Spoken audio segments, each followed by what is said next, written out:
Iya, sebelumnya saya ucapkan selamat datang kembali di channel saya, channel yang membahas seputar dunia tutorial ataupun cara dan juga tips.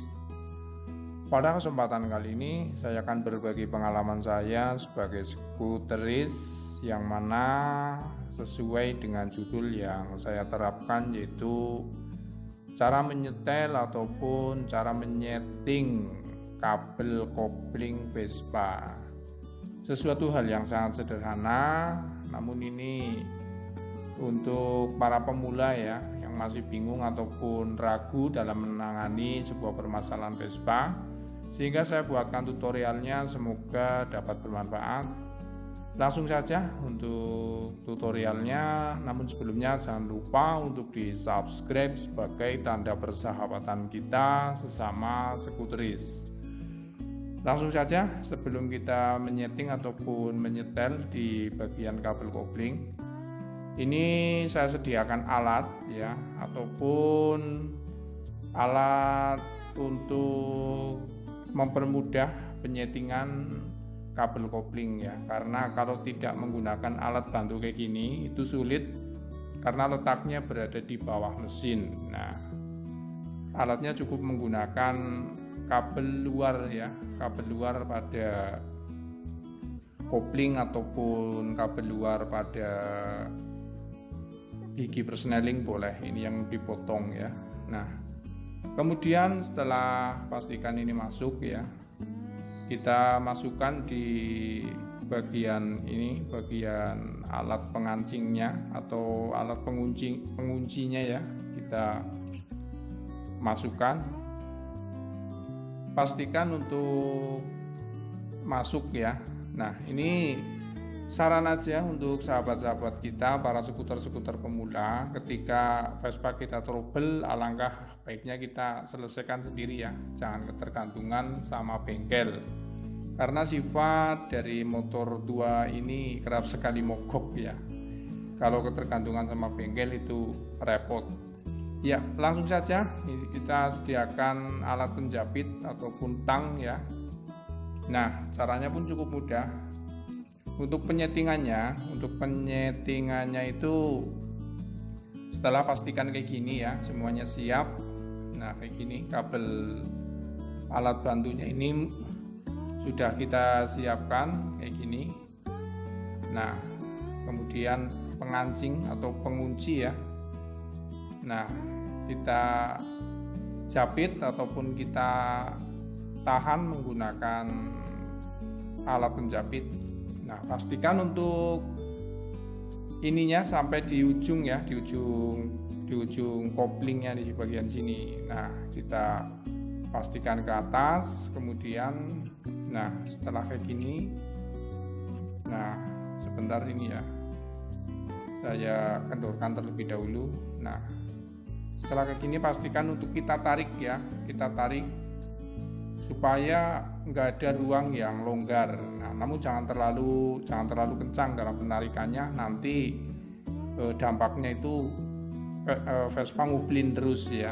Nah, ngobling terus. Nah, setelah kira-kira ya tertarik, kemudian kita kencangkan di bagian mur ataupun pengancingnya ya, penguncinya. Nah, caranya pun cukup simpel, cuman kayak gitu. Kemudian kita tarik di bagian handle-nya. Nah, kita coba untuk tarikannya itu makannya itu maksud saya itu tarikannya itu banyak atau sedikit, itu boleh kita coba dengan cara menariknya. Kalau memang kurang tarik boleh kita setting kembali, kita kendorkan dan juga kita tarik agak lebih kencang ya.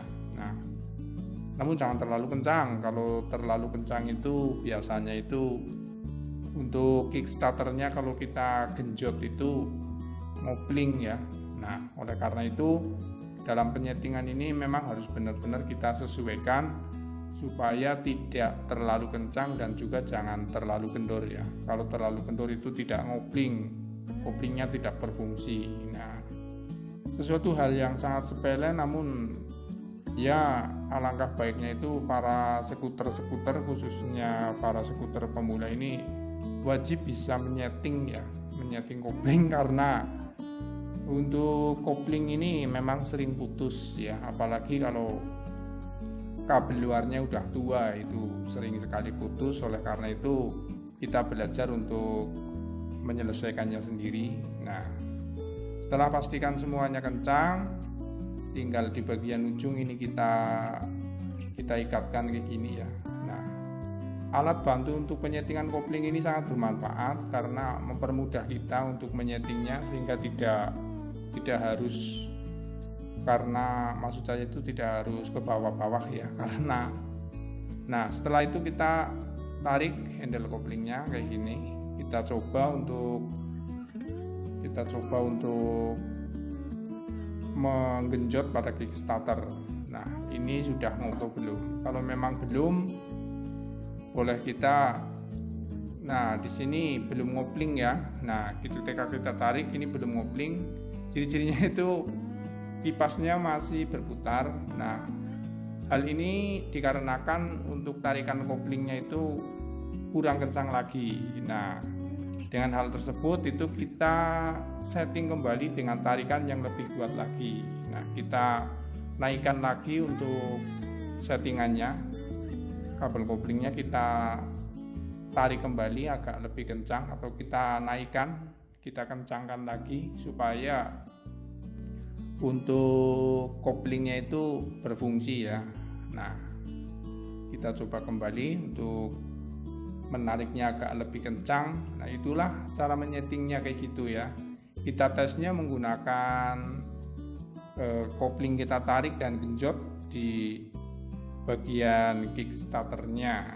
Nah, setelah kita tarik agak kencang, kemudian kita kencangkan kembali di bagian mur ataupun bautnya, kita kencangkan kembali. Pastikan untuk pengencangan pada kancingan ini ya, murnya itu benar-benar kencang ya, supaya tidak merosot ataupun melorot ya.